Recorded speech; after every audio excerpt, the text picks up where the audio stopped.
je me situe côté contrôle scientifique et technique à Meuvéro, parce que je suis et je conseille les conservateurs du patrimoine, les conservateurs régionaux du patrimoine et ma direction sur les travaux. Et je vous ai mis un extrait du Code du patrimoine, on veille à ce que les travaux n'altèrent pas le monument historique. Alors, le Code du patrimoine ne parle pas de restitution, encore moins de résurrection, mais de restauration. Nous avons une ouverture assez grande, en fait, entre la restauration anecdotique et la restauration qu'on peut appeler contemporaine. Si vous prenez, je ne sais plus si Pierre-André est toujours à ça, mais si vous prenez le bosquet des Trois-Fontaines de Versailles restauré par Pierre-André Lamond et le bosquet restauré par Louis Benèche, ils sont devenus tous les deux monuments historiques et sont protégés au titre des monuments historiques, qu'ils soient contemporains ou qu'ils soient une restitution. Tout ça nous empêche de nous prononcer un peu comme ce texte, de donner une valeur un peu inconsidérée à des États plus anciens, dont le 19e n'est pas plus important que le 16e, et le 16e n'a pas plus d'importance que le 10e, etc., etc. Et je vous mets en bas, bien sûr, le résultat de ce type de réflexion qui a mené la destruction du parterre de Duchesne à Maintenon pour la restitution d'un jardin dit de le nôtre en 2013, et sans autorisation malheureusement. Alors, Chambord, vous connaissez absolument par cœur, et donc c'est un dossier qui est passé aussi en commission nationale de monuments historiques, et je vous ai inséré quelques extraits, la Dominique Clarpin se dit, un peu comme il a été précisé tout à l'heure, un peu nostalgique de ce marécage, de ce château isolé au milieu d'un paysage, de ce château XVIIe qui perdure, parce qu'on voit là sur la gravure, le tableau de Martin, ces ambiances à la Martin, là, de ce château en plein milieu d'un territoire. Voilà. Mais nous avons quand même, on va parler, le projet de mansarde au XVIIe siècle. La secrétaire a insisté sur la commande. Et voilà, mon sous-directeur confirme que la commande qui a été passée a bien été de restituer le jardin dans le plan le plus ancien, état connu, correspondant à la structure encore présente. Bien sûr, cette structure, c'est cette plateforme. Donc, en ce sens, le projet répond sert de manière classique à la vie. Alors, c'est très important, parce que un propriétaire, un gestionnaire, Jean-Michel, tu peux parler plus fort, pardon? Je fais ce que je peux, mais le micro ne marche pas, alors c'est pour ça. L'intérêt du micro, c'est qu'on évite de hurler.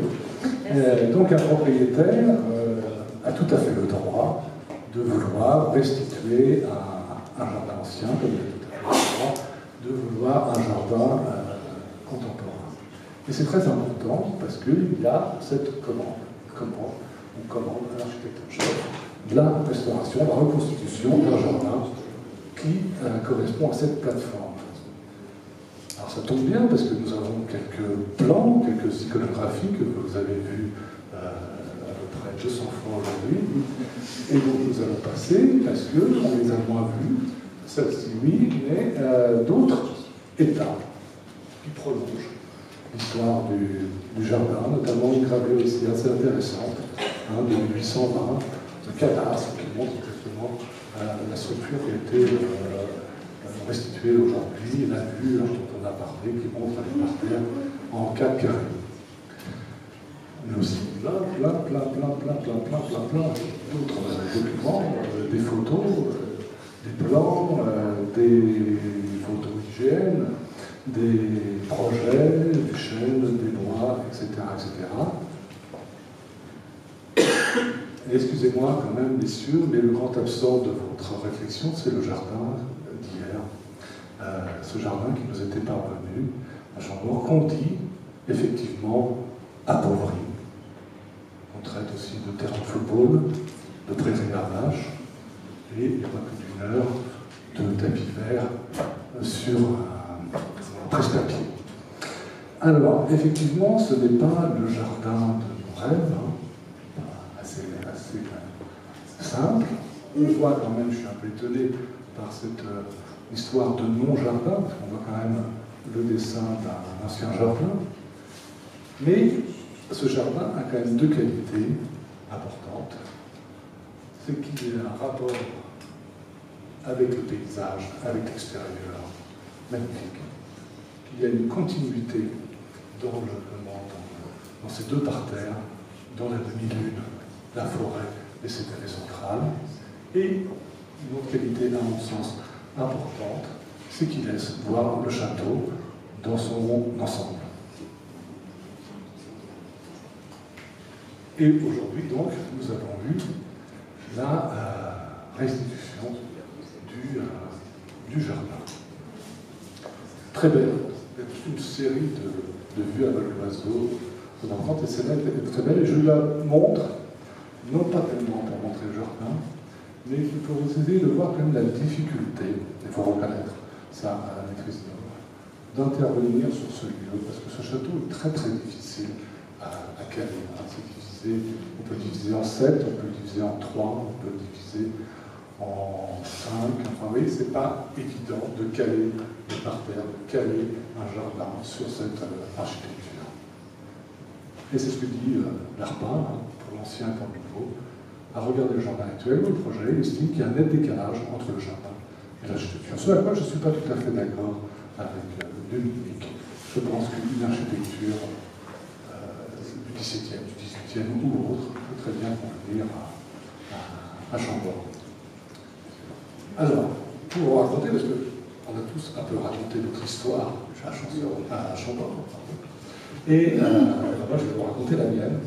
Et je suis arrivé dans la saison 3 ou 4, de ce que j'ai compris, avec ce projet qui m'avait été envoyé par le domaine de Chambord. Et c'était une réunion qui n'avait rien à voir d'ailleurs avec ce projet, il me semble. J'ai mis quand même des réserves sur ce dessin, sur cette organisation. Et je suis un peu choqué par la largeur de l'allée centrale, par le dessin du parterre et par les éléments qui vont cacher de cette façade. Bien sûr, on reprend ensuite, dit ce map, c'est une reproduction de la gravure de Jacques Rigaud dont nous avons parlé. Je suis un peu trop vite. Donc, je les réserve.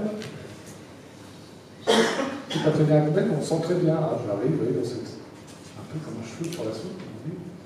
Et les gens avaient travaillé depuis très très longtemps sur ce projet, mais on commence un peu à m'écouter. Donc il y a une réunion avec le domaine de Chambord, avec l'architecte en chef, avec le contrôle de vrai certifié juridique, c'est bien la DRAC centre avec le CRMH, le conservateur, et l'inspection, M. Bortolossi et Mme Sina. Et je fais part de mes réserves, et on demande à l'architecte en chef de retravailler un projet et peut-être de prendre dans l'équipe une compétence supplémentaire au jardin. Et je crois que c'est là que Cécile Fortin arrive dans la saison 4, du coup, 5, je ne sais pas. Et donc nous avons un nouveau projet.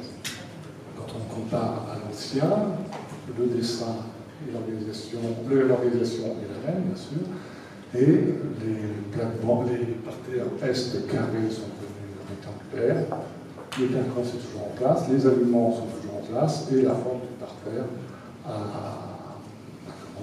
changé. Donc ce n'est plus vraiment la gravure de Rigaud, mais plutôt le plan de 1745 qui va servir de modèle, et on retrouve aussi la structure du plan cadastre. Donc, M. D'Épinay, Henri D'Épinay, du Rempart, demande s'il s'agit bien d'une commande de restitution qui a été demandée à l'architecte en chef, et si oui, il estime que le projet il répond globalement et qu'on ne peut l'amender qu'à la marge. Voilà, notre rôle est cadré. Nous avons une demande de restitution. L'architecte répond, s'appuie sur, vous avez vu, quand même, une étude assez sérieuse quand même, sur la biologie, l'histoire, les textes, etc. La structure, bien sûr, on est tous d'accord sur cette structure. Reste quelques détails, notamment le dessin des parterres. Et puis, bon, j'insiste peut-être toujours un peu, que je fais un peu lourdement, mais sur la présence des arbres. Donc, il y a deux gravures assez proches, hein, l'une de l'autre, montrant le jardin de Bigot, et une autre montrant le jardin qui nous est quasiment parvenu jusqu'en 1970. Il y a encore des arbres, et je dirais même au-delà, jusqu'à 2016, il suffit d'enlever les arbres pour ça. Je ne comprends pas toujours pourquoi on a préféré l'état, vous voyez, de la photo de 1851, avec les arbres sur les côtés, qui cachent une partie de la façade. Je ne comprends pas pourquoi on a préféré produire cet état, qui sera là, comme vous l'avez dit, dans 20, 30 ans, 25 ans, plutôt que le Chambord qui nous était parvenu. On te retrouve d'ailleurs une trace en 1898 entre deux jardins. Parce que pour moi, Chambord, c'est quand même ça. Je fais partie de ces gens, l'image, et je trouve que d'un point de vue scénographie, ça fonctionne mieux quand il y a un arbre, et notamment aussi d'un point de vue de l'échelle. On va confronter des végétaux aux dites immenses, mais qui paraissent, passez-moi le terme, ridicules à côté de cette façade absolument immense de Chambord. Alors on peut s'interroger pourquoi ce plan du jardin du XVIIIe, pourquoi a-t-on planté des arbres de chaque côté de ce parterre? Nous sommes quand même un peu habitués à l'image du vicomte, d'un château quand même, sortant de terre, bien dégagé, que rien ne vient altérer. On le sait à Fontainebleau, il y a un contour des arbres du très grand parterre de Fontainebleau qui sont très très agréables par le parterre sur le point de vue, mais dès qu'on se recule un peu, ils ont la fâcheuse idée de couper en deux la façade de Fontainebleau. Il y a un rapport très difficile entre l'architecture et l'art. Alors je ne sais pas si vous connaissez l'histoire de Compiègne, mais c'est à peu près la même histoire que Chambord.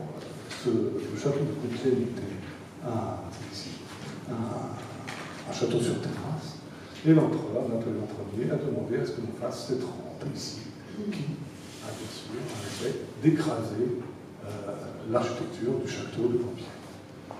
Et le paysagiste, Martin Berthaud, a dessiné un jardin paysager en décalant ces deux bosquets. Ça, c'est un peu épaissi aujourd'hui, ça ne fonctionne plus comme ça devrait. On devrait avoir une fenêtre de plus sur la gauche. A resserré la façade pour redonner un peu de hauteur au château. Il a centré, si vous voulez, la vue sur l'avant-corps. Est-ce que, la question, je n'ai pas de réponse dans l'étude, c'est pour ça que le contrôle scientifique est un peu casse-pied de temps en temps, parce qu'il va chercher des questions, il va s'interroger, mais pourquoi a-t-on planté des arbres, pourquoi a-t-on replanté des arbres?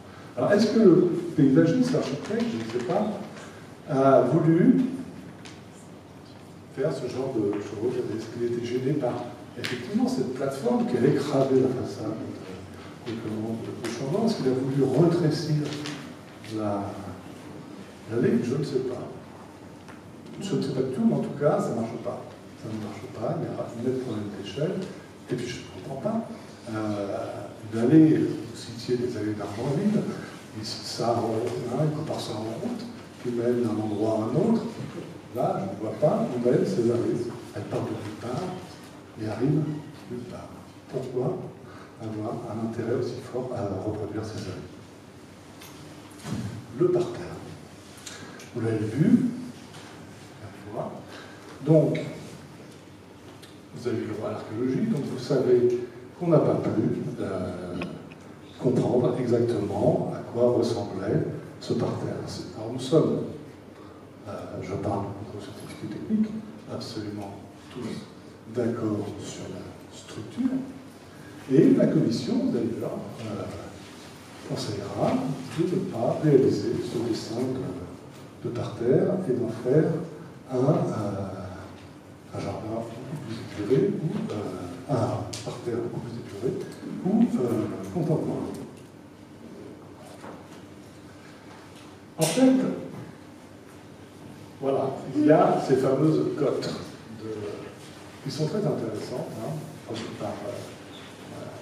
fait, on s'aperçoit que l'allée centrale est égale, hein, 2 fois cette allée-là et 2 fois le parterre. Donc, grosso modo, ça est le double de ça.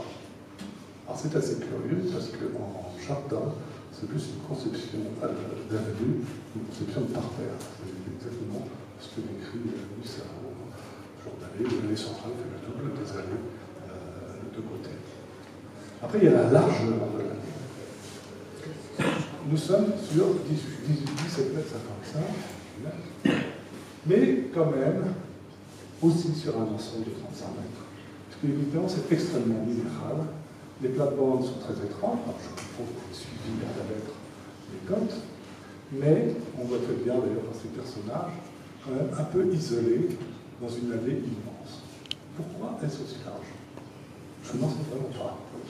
Et on comprend quand même mieux d'un point de vue d'échelle cette allée qui fait quand même 5 mètres à l'époque, ou 6 mètres, voilà, beaucoup plus adaptée, si vous voulez, à l'échelle humaine. Et puis nous avons un empiètement de 19 mètres, c'est-à-dire on retrouve un peu la structure de votre allée.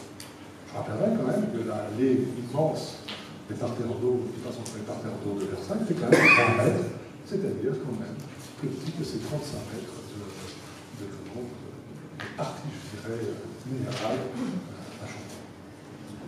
Mais, comme je suis quelqu'un assez gentil en général, qui sérieux dans le travail, je trouve un plan de référence, un truc qui ressemble, on se dit, bah tiens, il y a dans des allées d'Argentville quelque chose qui ressemble à la structure, non pas à les broderies, bien sûr, mais ce rectangle avec une certaine largeur. Parce qu'on s'attendrait plutôt au contraire, si vous voulez, hein, une petite allée, une plate-bande un peu plus grande. Un peu d'ailleurs, je reviens en arrière, c'est moi comme on voit sur ce plan ici.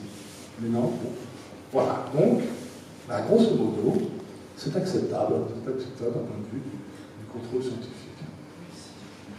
Mais, et Charles Hubert, à CMH, considère que le projet de restitution automatique ne permet pas de débattre véritablement du sens que l'on entend donner aux interventions dans ce lieu en 2015. Et avec raison. Parce que l'enfermement, si vous voulez, dans cette commande de restitution, fait que l'architecte en chef, le maître d'œuvre, est quand même extrêmement menotté. Je vous ai mis le plan de l'hôtel de Matignon, attribué à Degault, qui est de 1746, où l'on voit un parterre qui ressemble, grosso modo, au vôtre. Il n'est pas exactement pareil, mais il y a des éléments d'échafaudée, il y a des éléments bleus, il y a des broderies, etc., des parterres de fleurs. Mais il y a quelque chose qui n'a pas dans notre projet, et vous n'auriez pas pu le faire si vous voulez, c'est un effet d'optique. Il y a une anamorphose dans ce projet. Quand on est sur la terrasse de Matignon en 1746, on regarde le parterre, ce parterre-ci est proportionné avec le deuxième parterre. Voilà, c'est un travail un peu que le nôtre faisait régulièrement, étant donné que c'est Degault, on peut imaginer quand même que Degault a reproduit les anamorphoses de la nôtre. Vous n'auriez pas pu faire ça. Vous auriez dit, on va travailler des effets. Non. On se dit, mais sur quelle base historique? Vous voyez, on s'enferme. Et quand la Commission nationale vous propose de faire un parterre contemporain, quelque part, elle vous libère de cette commande de la restitution. Et puis, pourquoi cette grande allée? Alors qu'il y a une permanence dans les documents iconographiques, les plans, les photos, montrant ces pelouses avec cette petite allée au milieu. Nous avons quasiment, alors il y a plus de 56 et 86, mais plus de 200 ans de permanence. Et s'il y a bien une chose à laquelle je crois dans les jardins, c'est la permanence des structures. Le jardin d'aujourd'hui nous montrait un dessin qu'on a effacé pour en faire un autre, alors que nous avons 250 ans de permanence de cette organisation. Et puis il est arrivé ici tout seul. Il y a un premier jardin assez bizarroïde, avec cette espèce de massif d'arbustes ou je ne sais quoi. Vous en avez parlé, la replantation du XXe siècle, et puis ce jardin-là, en 1922, un jardin, un état, bien sûr, historique. Et il y a le projet de Desmois et le projet de Duchesne.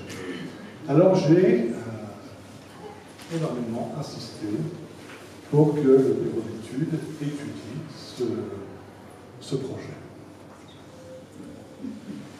Vous le balancez un peu rapidement dans votre étude, mon discours a un peu changé depuis, je trouve. Mais voilà, vous le trouvez déséquilibré à cause de l'absence d'arbres sur les côtés, et vous justifiez la présence de cet arbre. On peut étudier, voilà, alors ça c'est assez drôle parce que la structure est à peu près la même que la vôtre. Non ? Vous voyez ? Je ne sais pas si c'est toujours déséquilibré, mais vous voyez, c'est à peu près la chose. On ne peut pas faire ça.